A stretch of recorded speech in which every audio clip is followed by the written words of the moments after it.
Muy buenas noches.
Muy buenas noches, qué bueno que estás aquí conmigo en tu canal, Una Familia con Propósito.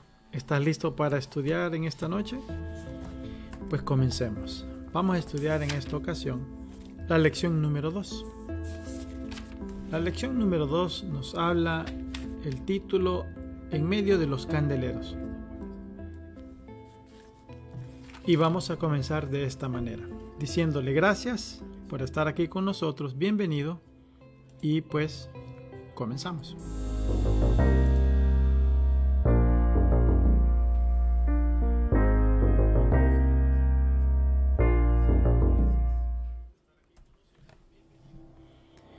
Muy bien, vamos entonces a comenzar el estudio de esta hora. Y comienza de esta manera. Ustedes saben que el versículo de memoria dado para nosotros tiene que ver con la esperanza que todos tenemos, Apocalipsis 2:7. El que tiene oído, oiga lo que el Espíritu le dice a la iglesia. Esta lección tiene un enfoque que tiene que ser puesta nuestra atención en la introducción de los mensajes de las 7 iglesias. Por eso es que habla y dice, en medio de los 7 candelabros. Comenzamos con la isla de Patmos. Dice Juan, cuando él escribe, yo Juan vuestro hermano y copartícipe vuestro en la tribulación en el reino de la paciencia de Jesucristo, estaba yo, dice Juan, ya tenía como unos 90 años en la isla de Patmos, pero estaba ahí por la causa de la palabra de Dios y el testimonio de Jesucristo. ¿Qué nos dice esto acerca de Juan el Revelador sobre las circunstancias en las que él recibió las visiones del Apocalipsis? Tú sabes que aparte de que él era ya un hombre de edad, un hombre avanzado, se encontraba en una iglesia, no en una iglesia, en una cárcel situada ya por Éfeso, en una isla griega. Ahí es donde comienza la carta de él, donde se abre a las 7 iglesias, allí en Asia Menor, allá por Turquía. Y que es interesante porque el lugar donde lo tenían a él, allí en esa pequeña isla árida, rocosa, que era más o menos unos 16 por 10 kilómetros, 16 kilómetros por 10 cuadrados. Los romanos habían establecido ahí en ese lugar una colonia penal. Pero tú te preguntarás, ¿qué estaba haciendo Juan ahí? ¿Qué estaba haciendo ya este hombre anciano en ese lugar? ¿Que acaso era un criminal? No, pero lo trataron como tal, porque él no era criminal. Lo acusaron de hereje, pero por predicar la palabra de Dios. Si tú te recuerdas, leímos ahí, dice, yo Juan vuestro hermano y copartícipo vuestro en la tribulación, en el reino de la paciencia de Cristo, estaba en la isla de Patmos por causa de la palabra de Dios y del testimonio de Jesucristo. O sea que nosotros podemos ver de que él estaba ahí por predicar de Jesús. Ya era un anciano. Por esa razón es que él estaba ahí. Y sabes que la historia dice algo bien interesante. Dice de que él fue tirado en un barril de aceite y como no murió, después fue desterrado. Pero, ¿qué fue lo que hizo Jesús por Juan? Al igual que estuvo con los jóvenes allí en el horno de fuego, y también se presentó ante Esteban en el día de su martirio, Jesús ahora viene y se presenta ante Juan con palabras de esperanza y de ánimo en medio de las dificultades. Cuando nosotros sufrimos, cuando nosotros estamos en tribulaciones por ser testigos de Jesús, podemos tener la seguridad de que Él está con nosotros y Él nunca nos va a abandonar. Es interesante, ¿verdad? Juan comienza su historia diciendo que estaba ahí en esa isla por causa de predicar el Evangelio. La experiencia de Juan en Patmos dio una forma de lenguaje y también de imágenes del Apocalipsis. Por ejemplo, la tribulación que él soportó allí por causa del testimonio de Jesús, por ser fiel al Evangelio. Llegó a ser un precursor de la experiencia del pueblo que es fiel, obviamente, en un mundo hostil, pero especialmente de la gran tribulación que el pueblo de Dios debe pasar. ¿Cuándo? En el tiempo del fin, porque estamos hablando del tiempo del fin. La experiencia de Patmos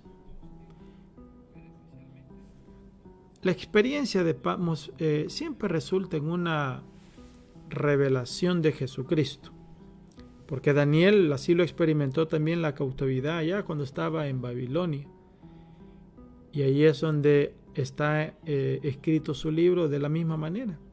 El exilio de Juan en Patmos produjo que el libro de Apocalipsis fuese entregado a él. Allí en ese lugar desterrado, él vio el cielo abierto. Jesús, quien lo había visitado en una visión, en esa isla desértica, rocosa, el mismo Jesús está presente con su pueblo para poderlo sostener hoy en día. Piensa en esto. ¿Cómo podemos nosotros entender la diferencia entre sufrir por amor a Cristo y sufrir por otras razones, incluidas las decisiones que nosotros tomamos, pero en una forma equivocada? Piensa en eso. Mira qué interesante. Mientras él estaba allí, en la isla de Patmos, sucedió algo interesante.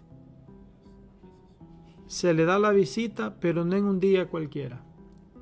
Dice ahí en el libro de Apocalipsis, el capítulo 1, versículo 10, que él estaba en el Espíritu del Señor. Y oí detrás de mí una voz como de gran trompeta. Estaba en el Espíritu en el día del Señor. ¿Qué piensas de eso? Estaba en el Espíritu en el día del Señor. O sea que el Señor, aún 60 años después de que fue levantado, tiene un día especial. ¿Cuál es ese día específico de que habla la Biblia? En la Biblia hay 2 días específicos como del Señor. El primero es el sábado, el séptimo día. Dios lo llama a estos días sábados. Mis sábados, dice en el libro de Éxodo 31:13. Mis sábados. Y también le llama en Isaías 58:13 mi día santo. Jesús se llamó a sí mismo Señor del sábado. Esto muestra claramente que Juan pudo haber recibido la visión en un día sábado, el séptimo día, conocido como el día del Señor. El otro día de la Biblia que se menciona como del Señor es el día del Señor escatológico, o sea, el que viene en el futuro, el que aparece a menudo tanto en el Antiguo Testamento como también en el Nuevo Testamento. Ahí donde dice el libro de Tesalonicenses 5:2 y 2 de Pedro 3:10, que dice que el día del Señor viene como un horno ardiente. Se refiere al tiempo cuando Dios dará fin a la historia, o sea, ese día también es el día escatológico, de la escatología. El Nuevo Testamento en el día del Señor se refiere exclusivamente a su segunda venida. Interesante, ¿verdad?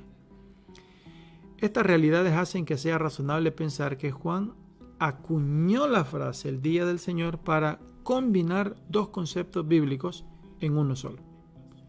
Decirles a sus lectores que fue tomado en visión en el día escatológico, en el día del Señor, para presenciar los eventos durante la conclusión de la historia en la tierra, y decirles que esta visión realmente ocurrió en el día sábado.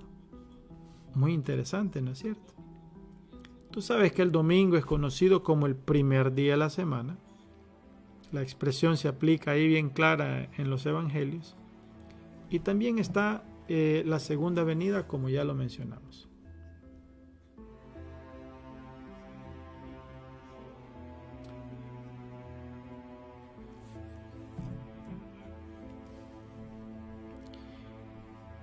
Vamos entonces a la siguiente sección que tiene que ver con la visión de Jesucristo. El libro de Apocalipsis 1, 12 y 13. Y me volví para ver la voz del que hablaba conmigo, y vuelto, vi 7 candeleros de oro, y en medio de los 7 candeleros de oro, a uno semejante al Hijo del Hombre, vestido en una ropa que llegaba hasta los pies, y ceñido por el pecho con un cinto de oro.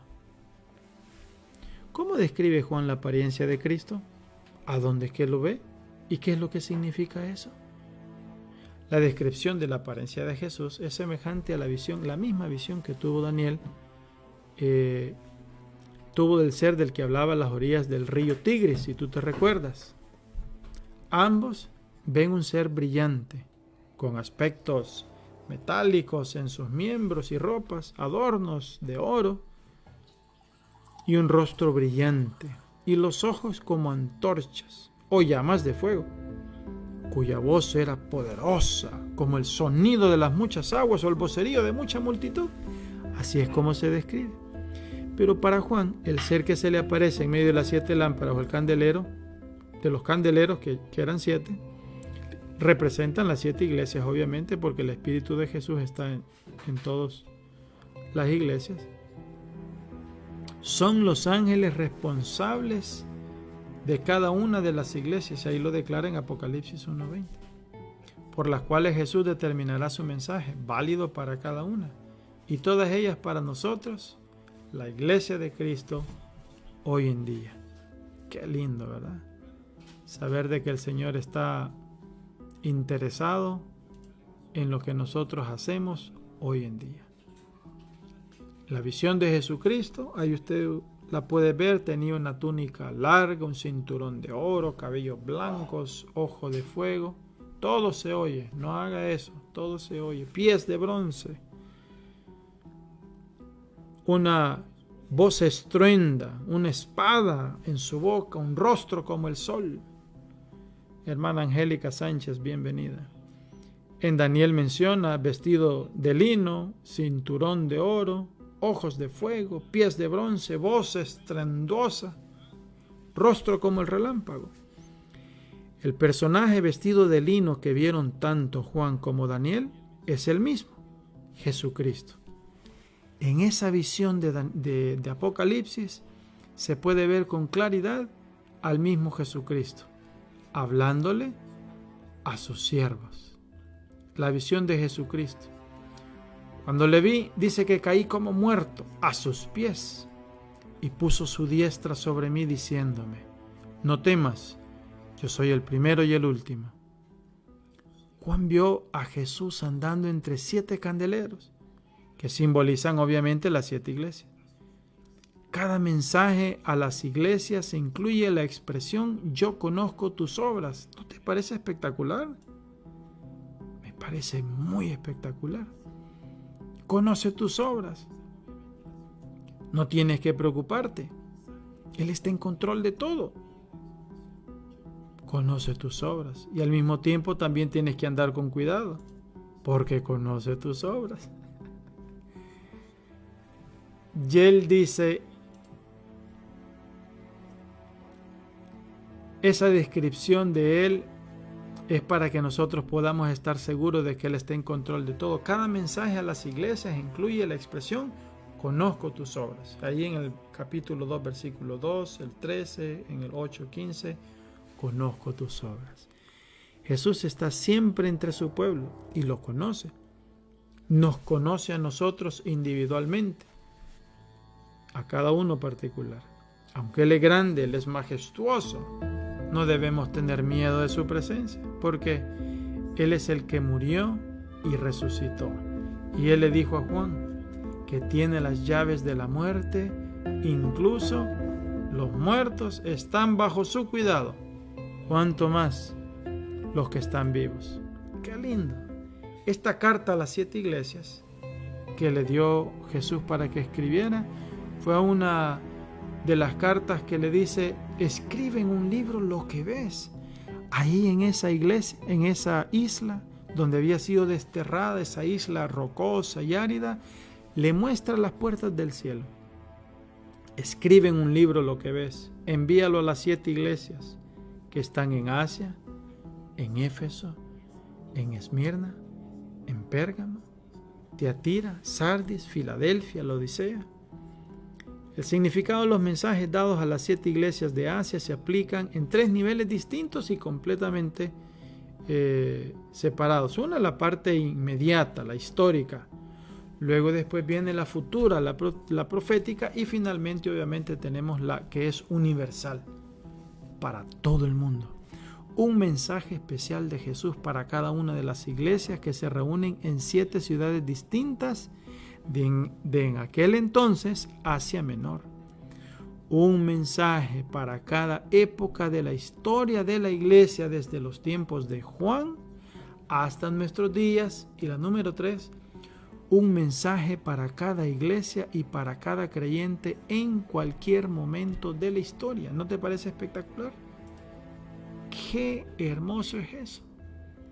A lo largo de toda la historia, los cristianos siempre se han encontrado tensionados entre prácticas religiosas que eran estrictas, y también ahí están la expresión del amor de Cristo. El mensaje a la iglesia en Éfeso es una advertencia perpetua a todos los cristianos, cuya primera preocupación es hacer lo correcto. Hacer lo correcto porque Él mira todo. Conozco tus obras, Angélica, Isaías, Patricia, Gladys, Roberto, Marvin. De todos nosotros conoce las obras. Los vencedores de Éfeso, los que atiendan el consejo de Cristo, reciben la promesa de comer del árbol de la vida que está en medio del paraíso de Dios. Después de que Adán y Eva pecaron, se les prohibió comer del árbol de la vida. Pero la buena nueva es que aquellos efesios que se mantuvieron fieles y no participaron de las prácticas paganas, tendrían permiso para comer del árbol de la vida, del árbol restaurado en el jardín del Edén. ¿No te parece espectacular? Eso lo declara Apocalipsis 22:2. La situación de la iglesia allí en Éfeso corresponde a la situación y también a la condición espiritual de la iglesia en conjunto con el siglo I, cuando recién comenzó la iglesia. Ese periodo se caracterizó por el amor y la fidelidad al Evangelio. Pero para cuando Juan escribió el Apocalipsis, la iglesia había comenzado ya a perder su primer amor. ¿Te ha pasado a ti que has sentido quizás en algún momento de tu vida cristiana que has perdido el primer amor? ¿Que estás desanimado? Pues eso es lo que pasó con la iglesia de Éfeso. Piensa en esto. ¿De qué manera puedes evitar que tu iglesia y tú mismo pierdan el primer amor? Quiera Dios que tú puedas atender al mensaje de la iglesia de Éfeso para que no perdamos el primer amor, para que nos mantengamos siempre fieles, para mantener también nuestras virtudes y evitar los errores que cometieron ellos. Nosotros debemos seguir el consejo inspirado, recordar nuestro primer amor, arrepentirnos y obrar correctamente. Gracias a Dios, porque todavía tenemos la oportunidad para arrepentirnos y entregarnos a Él. Gracias por haber estado conmigo. Que el Señor te bendiga.